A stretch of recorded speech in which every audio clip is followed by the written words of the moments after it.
The wind howled like a living thing, sweeping across the high desert and dragging with it a whip of grit and frozen dust. It scraped along the boards of abandoned buildings, rattled through broken window frames, and moaned against rusted hinges in a way that made the whole ghost town seem alive with suffering. Somewhere near the collapsed saloon, a woman huddled against the wall, her body trembling beneath a ragged shawl that was barely more than a torn piece of burlap. Her teeth chattered uncontrollably. Her fingers were purple at the tips. If she didn't find warmth soon, the desert night would finish what hunger had already begun. Her name was Evelyn Harper, and she was 30 years old, though hardship had carved her face into something older. Her cheekbones jutted sharp from hunger, and the hollows under her eyes told of weeks with little sleep. Once, not so long ago, she had been a wife trailing behind a wagon, riding toward a promise of land and life. But promises were brittle things in the West. A fever had taken her husband somewhere along the trail, and by the time she had stopped to bury him, the wagons had pushed on without her. They had left her with nothing but her shawl, a half-empty canteen, and the cruel advice to catch up when you can. That had been months ago. Months of scavenging, sleeping in abandoned barns when she was lucky, caves when she was not. Now winter's breath had come early to the desert plateau, and she was weaker than ever. She tried to build a fire earlier that evening. Her hands, too numb to strike flint properly, had fumbled until the small flame guttered out. She'd wept. A sound ripped raw from her chest and pressed her forehead to the dirt. For hours she stayed that way, knees drawn to her chest, until the cold became unbearable. She knew if she stayed, morning would never come for her. That was when she saw it, the faintest orange, glow cutting through the black of the desert night.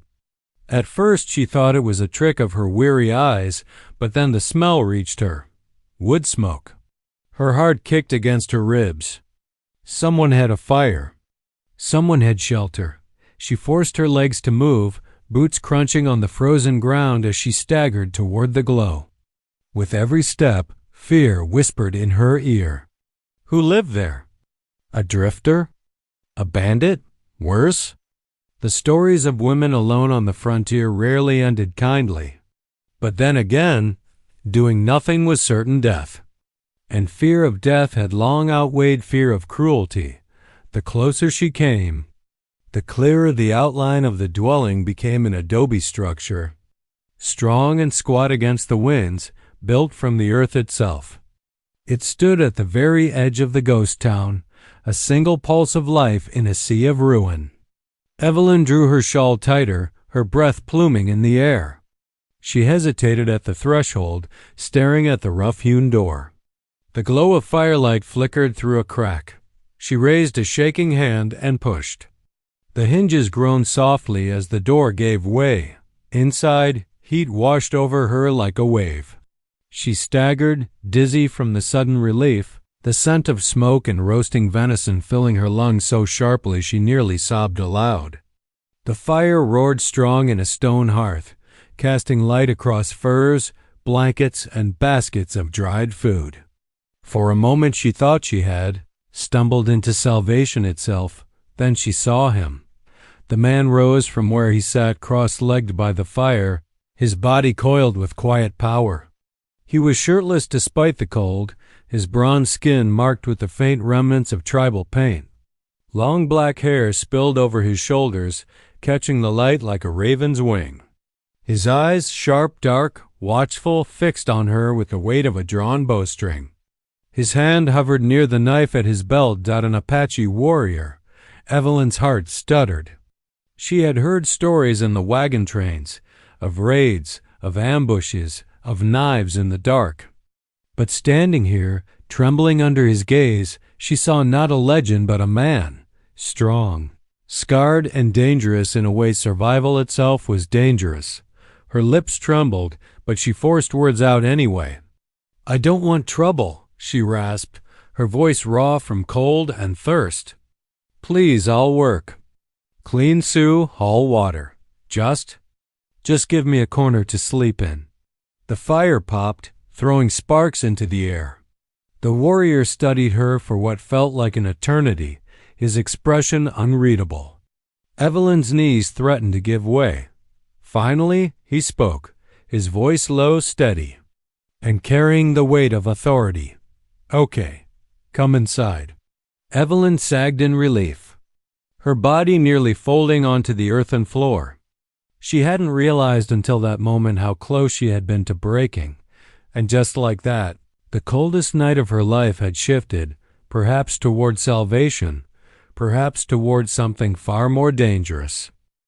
The crackle of fire filled the silence, its warmth wrapping Evelyn like a blanket she didn't deserve.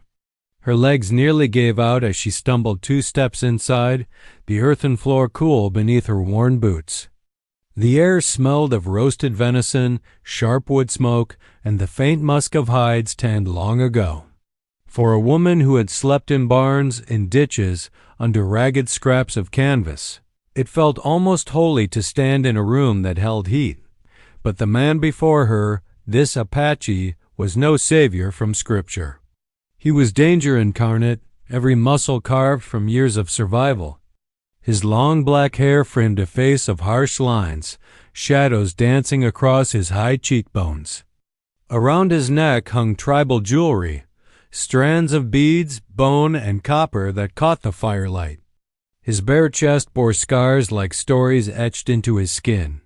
His hand remained close to the knife at his belt, though his stance was not one of attack but of watchfulness. Like a wolf assessing whether the creature before him was prey, threat, or something else entirely, Evelyn's throat tightened as she forced herself to speak. Her voice cracked like brittle glass. "I don't want trouble. Please, I'll work. Clean Sioux, haul water, anything you ask. Just give me a place by the fire, a corner to sleep. I can't survive another night out there." Her words tumbled out, desperate, and for a moment she wished she could gather them back, hold them tight against her chest. But desperation had stripped her of pride long ago. Tazhi said nothing at first. His eyes studied her, unblinking, dark as obsidian. The fire popped, sending sparks upward, and Evelyn felt each second stretch like a blade drawn slow across skin. She clenched her shawl tighter, aware of her thin, wasted figure under its folds, of how pitiful she must look. Then, at last, his voice came low, steady, resonant with something old and unyielding. "Okay, come inside." 2 simple words, yet they struck her like a thunderclap. Her knees buckled, and she caught herself against the wall. She half laughed, half sobbed at the relief that surged through her.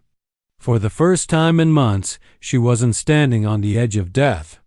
She stepped fully into the room, letting the door creak shut behind her. The sound of it closing sealed her into another world, one of danger perhaps, but also of warmth and survival. Tazhi motioned with his chin toward the fire. "Sit," Evelyn obeyed, lowering herself onto a woven rug. The texture of it beneath her hands nearly made her cry. It was soft, human-made, not the rough sand and gravel she had been betting on. She sat stiffly, aware of his gaze upon her. He moved with quiet precision, lifting a strip of dried meat from a wooden bowl. Without ceremony, he extended it to her. Her hand trembled as she took it. The salt burned her cracked lips.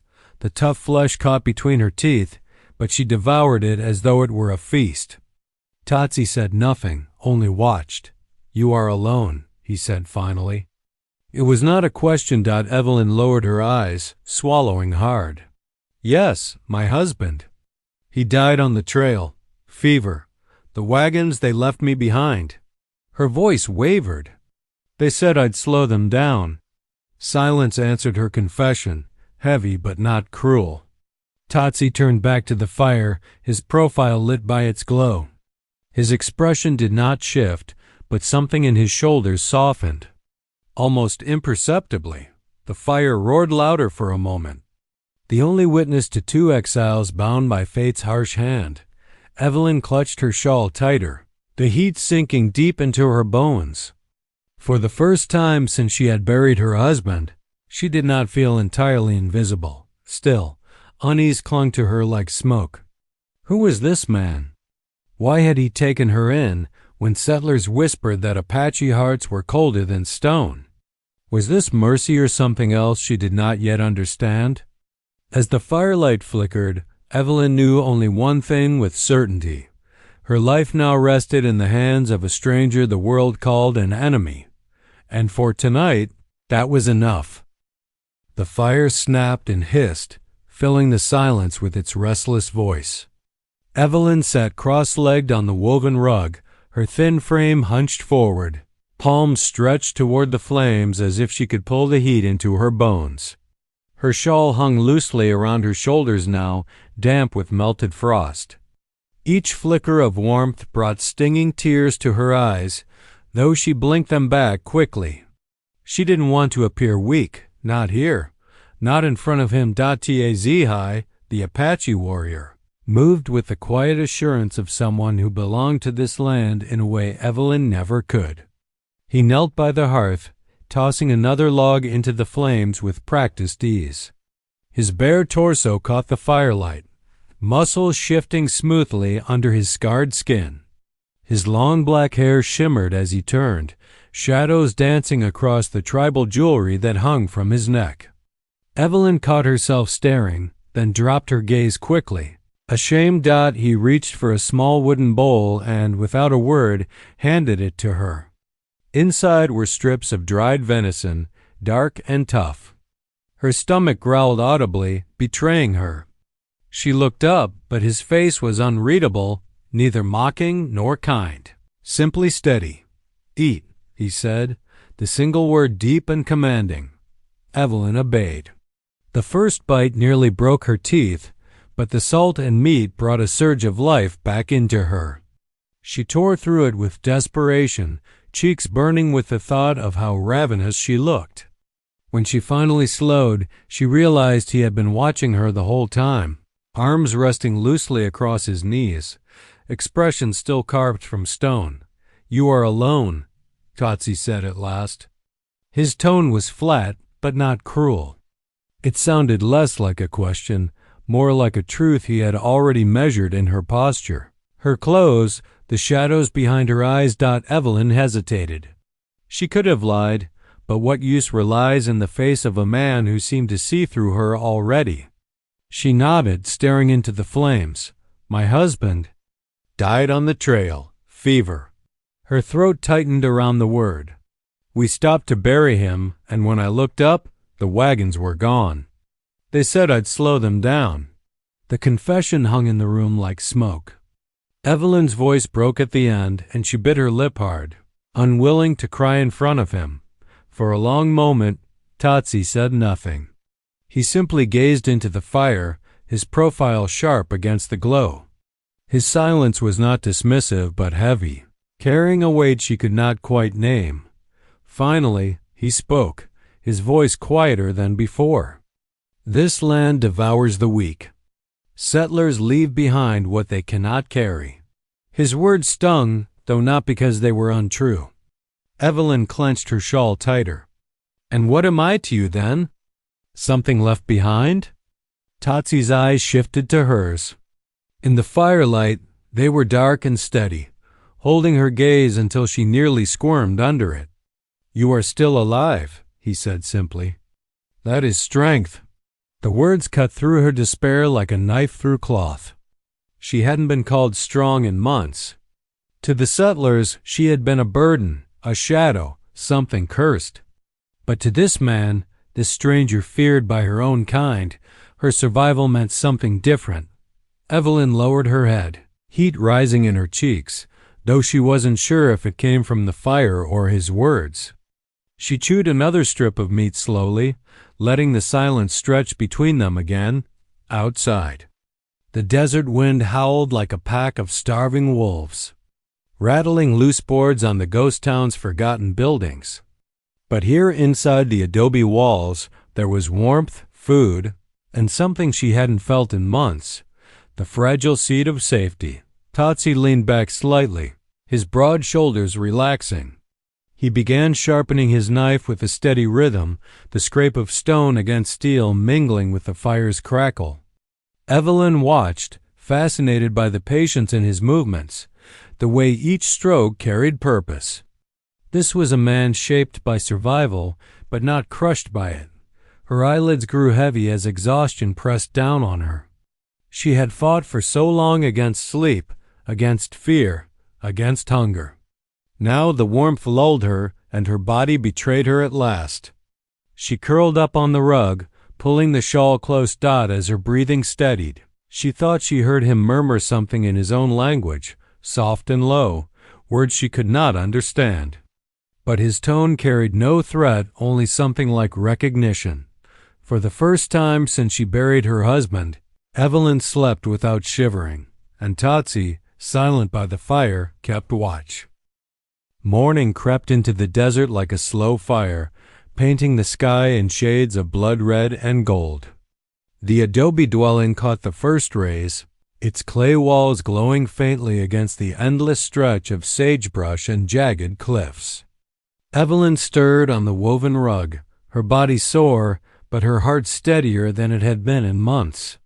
For the first time in too long, she had woken not to frost or fear, but to warmth. Tazhi was already awake. She could hear him outside, the sharp, steady rhythm of an axe-splitting wood echoing through the thin morning air. Rising, she wrapped her shawl around her shoulders and stepped into the chill. The sight of him nearly made her stop in her tracks. He stood bare-chested in the dawn light, his long black hair falling loose across his back, muscles flexing as he brought the axe down clean through a log. Each strike was smooth, deliberate, controlled. The scars across his torso caught the light like pale lightning against bronze skin. Evelyn swallowed, forcing herself to look away before he noticed her staring. Without a word, she gathered the split logs he had already stacked and carried them toward the dwelling. They were heavier than she expected, and her thin arms strained, but she kept going until her muscles burned. Tazhi glanced at her once, his dark eyes unreadable, then turned back to his work.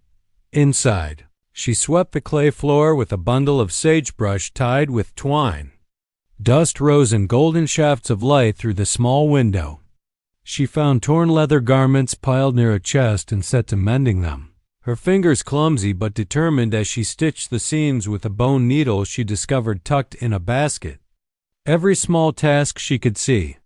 She did hauling water from the stream that cut through the canyon, scrubbing soot from the hearth, arranging bundles of dried herbs more neatly along the wall. When she returned from the stream, arms trembling with the weight of the water, Tazhi finally spoke. "You work," he said simply. Evelyn wiped sweat from her brow, unsure if his words carried approval or suspicion. "I said I would." His gaze lingered on her for a moment longer than before. Then, unexpectedly, he picked up a length of wood and handed her a stone tool. "Split," he instructed. Evelyn hesitated. She had never split wood before her husband had done that. But the weight of Tazhi's expectant gaze left no room for excuse. She set the log upright, raised the tool, and brought it down. The wood cracked slightly but did not split. She grit her teeth, tried again and again. By the fifth attempt, sweat poured down her temples, her arms shook, but the log finally split clean. A sound came from Tazhi then, not quite a laugh, but a small grunt of acknowledgement. "Work makes you strong," he said. The word sent a flicker of something unfamiliar through her chest. Pride, not pity. Not scorn pride. They worked side by side through the morning. Evelyn's body aching from labor, but her spirit strangely lifted. Tazhi showed her how to grind corn on a stone until her arms burned, how to tie bundles of firewood with rawhide strips, how to carry weight properly across her shoulders. His instructions were curt, his tone firm, but never cruel. At midday, they sat in silence by the fire, sharing strips of dried meat and water. The quiet between them no longer felt like a wall, but a space filled with something unspoken. Evelyn glanced at him from the corner of her eye. He seemed carved from the very land, enduring, weathered, unyielding. Yet he had not turned her away. In this place where even settlers had abandoned her, the one she had been taught to fear had given her shelter. As the firelight flickered across his face, she realized something else. She wanted to prove worthy of that shelter. Not just to survive, but to stand in his eyes as more than a burden left behind. When the evening came, and the desert shadows stretched long and thin, Evelyn's body throbbed with exhaustion. Yet as she lay on the woven rug, the ache felt different than before. Not the ache of hunger or hopelessness, but of muscles worked, of life earned. Tazhi's voice broke the silence, low and steady from across the fire. Tomorrow more work. Evelyn managed a tired smile. I'll be ready. And for the first time in a long, long while, she meanted. The sound of hooves shattered the quiet evening. Evelyn froze, her hands buried in the wash basin, soap suds clinging to her knuckles. Tazhi was already outside, standing as still as a stone, his long black hair caught in the breeze.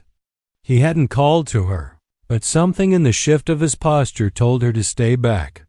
Dust curled into the air beyond the cedar trees. 3 riders emerged, their silhouettes sharp against the setting sun. Evelyn's heart slammed in her chest. They weren't Apache. She could tell by the way they sat their saddles loose, careless, like men who thought the land belonged to them. White settlers or drifters. The kind who measured everything by what they could take. Tazhi didn't reach for his bow immediately.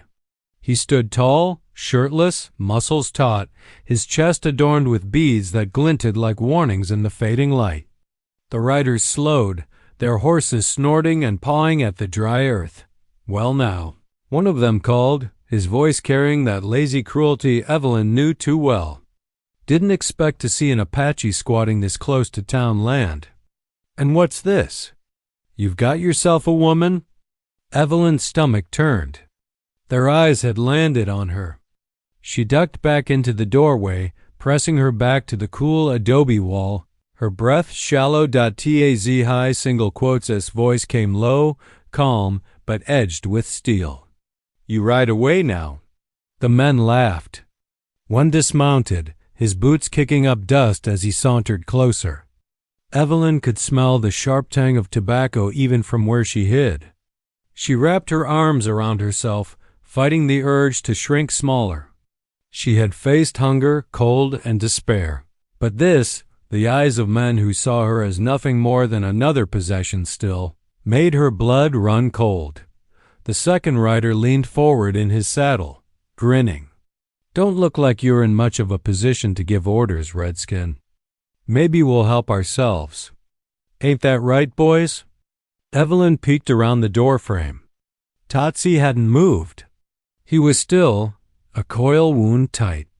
His gaze locked with the man on foot, who was now only a few paces away. For a heartbeat, the world seemed to hold its breath, then it snapped. The man lunged. In the same instant, Tazhi moved so fast Evelyn barely saw it. His hand struck like a snake, grabbing the man's wrist, twisting. The man cried out, a sharp crack following as his arm bent the wrong way. He dropped to his knees, cursing, while his companions shouted and fumbled for their rifles. Evelyn's throat went dry. She wanted to scream, to warn Tazhi, but he was already moving.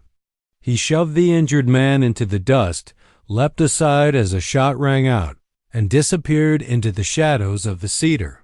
The riders fired blindly, bullets tearing through the evening air. Sparks flew from the adobe wall. Evelyn dropped flat, her hands over her head, her body pressed into the earth. Smoke stung her nose, gunpowder bitter in the air. Then silence. The horses stamped nervously, whinnying. Evelyn dared to lift her head. One rider lay sprawled across his saddle, blood soaking his shirt.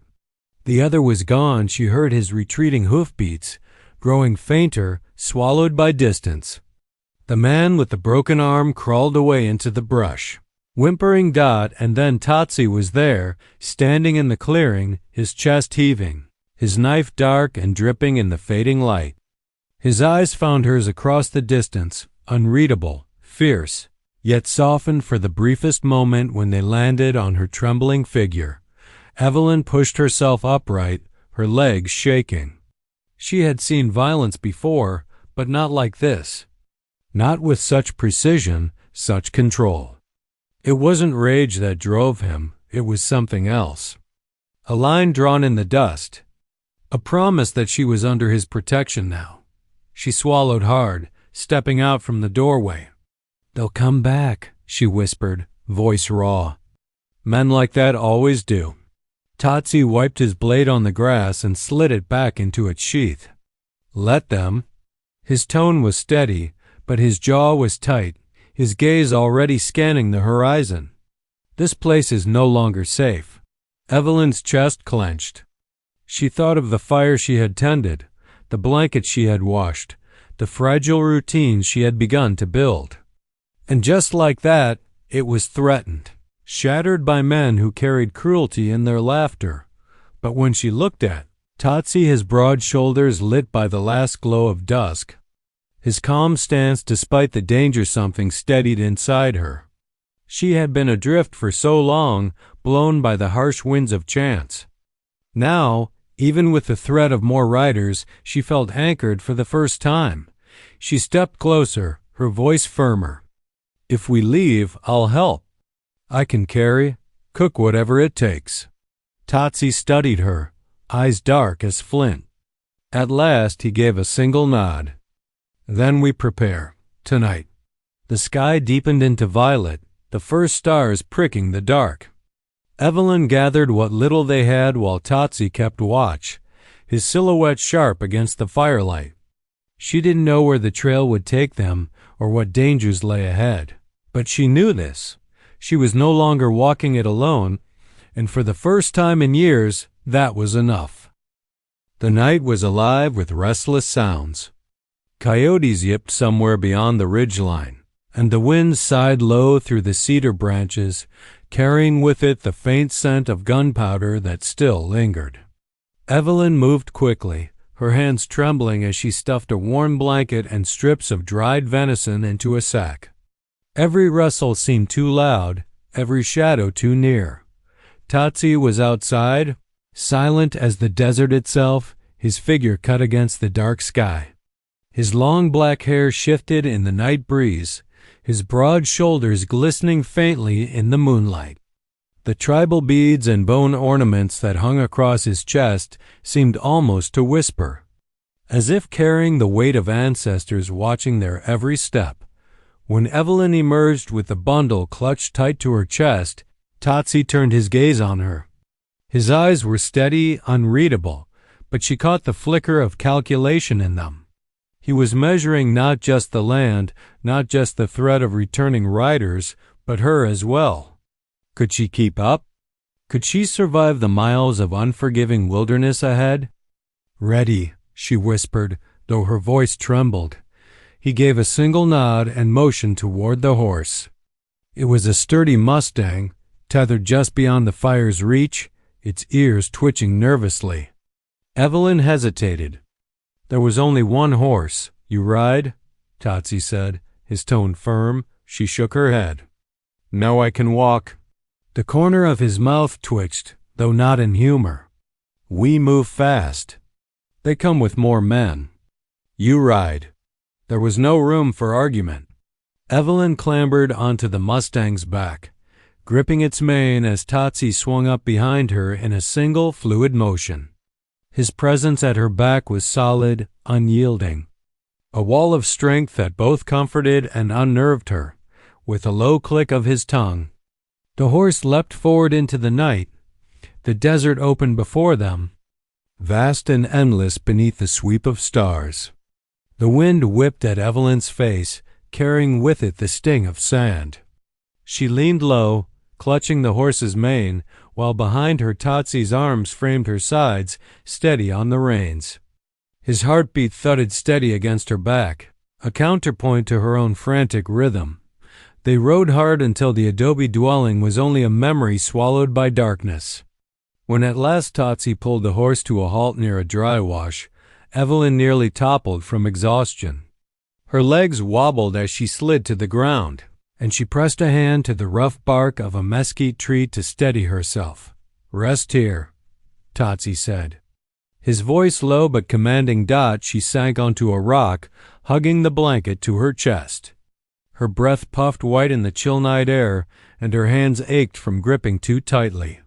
She looked up at him, standing tall in the moonlight, his chest rising and falling with calm control. He seemed carved from the desert itself, unyielding, eternal, impossible to move. "Will they find us?" she asked, her voice small in the vastness. "They will try," he answered simply, scanning the horizon with eyes that caught every flicker of movement. "But this land does not forgive fools. They hunt us, the desert hunts them." Evelyn shivered. She pulled the blanket tighter, though the cold wasn't the only thing gnawing at her bones. For years she had been hunted in one way or another, by hunger, by cruel men, by the weight of loneliness. Now she sat beside a man who carried danger like a second skin. And yet, for the first time, she felt the strange stirrings of safety. He crouched near the sand, his long fingers tracing lines only he understood. Tracks, perhaps. Signs written in dust and stone. She watched him silently, struck by the way his movements were both precise and reverent, as if the earth itself spoke to him. At last he rose, brushing the dirt from his hands. "We move at dawn." Evelyn swallowed, her throat dry. "And until then?" His gaze landed on her, and for a heartbeat, the steel in his eyes softened. "Until then, you sleep. I will watch." Something in his tone rooted deep in her chest. It wasn't tenderness, not quite, but it was something steady. Something she hadn't known in years. A promise kept without needing to be spoken twice. She lay down on the blanket, pulling it tight around her shoulders. The ground was hard, the air biting cold, but exhaustion dragged at her bones. Through half-lidded eyes, she saw Tazhi standing at the edge of the wash, the moon crowning his dark hair in silver. Muscular, still, eternal. His presence filled the night like a sentinel carved from stone. Her last thought before sleep claimed her was that perhaps, in this brutal land where mercy was scarce, she had stumbled into the only shelter that mattered, not the adobe walls, not the firelight, but the unspoken shield of a man who had chosen, against all odds, to let her in. And for Evelyn, that was a beginning worth holding on to. The sun crept over the horizon like fire spilling across the desert. Evelyn stirred awake beneath the worn blanket, her body aching from the hard ground. She blinked against the bright light and found Tazhi still standing at the edge of the dry wash, silent and watchful. His long black hair caught the dawn wind, his chest bare and strong, tribal beads shifting softly with each breath. He had not slept. She sat up, rubbing her eyes. The horse grazed nearby, head bent low, ears flicking at flies. For a moment, the stillness almost fooled her into believing they were safe. Then the sound shattered it, hoofbeats, distant but growing, rolling like thunder across the earth. Tazhi's head lifted. His hand fell to the knife at his hip. "They've come," he said simply. Evelyn scrambled to her feet, clutching the blanket. Panic clawed up her throat. "What do we do?" He glanced at her, calm as stone. "We stand." Before she could protest, the riders burst into view. Four this time, their rifles gleaming under the morning sun, their laughter sharp as broken glass. Evelyn's stomach knotted. These weren't just drifters, they were hunters, coming to finish what they'd started. "Thought we lost you, Apache," one of them shouted, reining his horse hard. "And you," his gaze snapped to Evelyn, a slow grin spreading across his face, "you'll come with us now. Won't be no one to protect you when he's dead." The words struck her like a slap. She gripped the blanket tighter, but her eyes darted to Tazhi. He had stepped forward, placing himself between her and the riders, his broad frame casting a shield of shadow over her.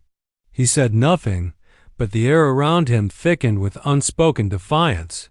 The first shot cracked the silence. Dust exploded at Tazhi's feet. Evelyn flinched, dropping low, her heart hammering.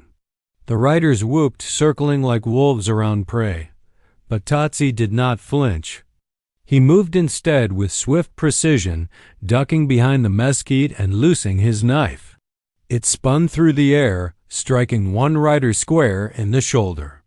The man toppled, screaming, his rifle clattering uselessly to the dirt. Chaos erupted. Gunfire tore the air, the acrid sting of smoke burning Evelyn's throat. She pressed herself flat to the earth, every muscle quaking. Yet her eyes never left him. Tazhi was everywhere at once, darting from cover, his muscles taut with power, his long hair a dark banner in the sun. His hands moved with unrelenting force, seizing one rider's arm and dragging him from the saddle, slamming him into the ground. Another lunged with a revolver, but Tazhi twisted. The shot going wide before his fist sent the man sprawling. Evelyn's ears rang with the fury of it, but through the haze of smoke and shouts, she saw something else calm in Tazhi's movements, not rage but resolve. He fought not for blood, but for survival. For her, the last rider, seeing his companions broken and scattered, yanked his reins and fled. The hoofbeats thundered away, growing smaller until the desert swallowed them whole, and then there was silence. Evelyn pushed herself up, shaking, her chest heaving. The air reeked of blood and dust. She turned her gaze to Tazhi. He stood in the clearing, knife in hand, chest rising and falling, his body slick with sweat and streaked with dirt. His tribal beads clinked softly in the breeze, the only sound in the heavy quiet. He looked at her, his dark eyes unreadable. For a moment, neither spoke. The distance between them was filled with all they could not yet say: fear, relief, the fragile thread of trust that had carried them this far. At last, Evelyn found her voice. Why help me? You could have left me to them. His gaze softened, just enough for her to glimpse the man beneath the warrior. You asked for shelter, he said simply, his deep voice carrying a weight that sank into her bones. So I gave it. She swallowed hard, her throat thick. The desert stretched endlessly around them, harsh and merciless. But she no longer felt adrift in it. She had found, in this unlikely bond, something she hadn't dared hope for: safety, the longing, the chance to begin again. She stepped closer, her shawl whipping in the wind. Then I'll stay. Not just for shelter. I'll stay because I want to. Tazhi studied her, long and quiet. And then, with a single nod, he turned toward the horizon where the sun rose fierce and unyielding. Then we walk forward, he said. Evelyn followed his gaze. The path ahead was uncertain, the dangers far from over. But as she stood beside him, her fear melted into something steadier. Whatever came, they would face it together, and in that moment, the desert no longer felt like a graveyard, it felt like a beginning.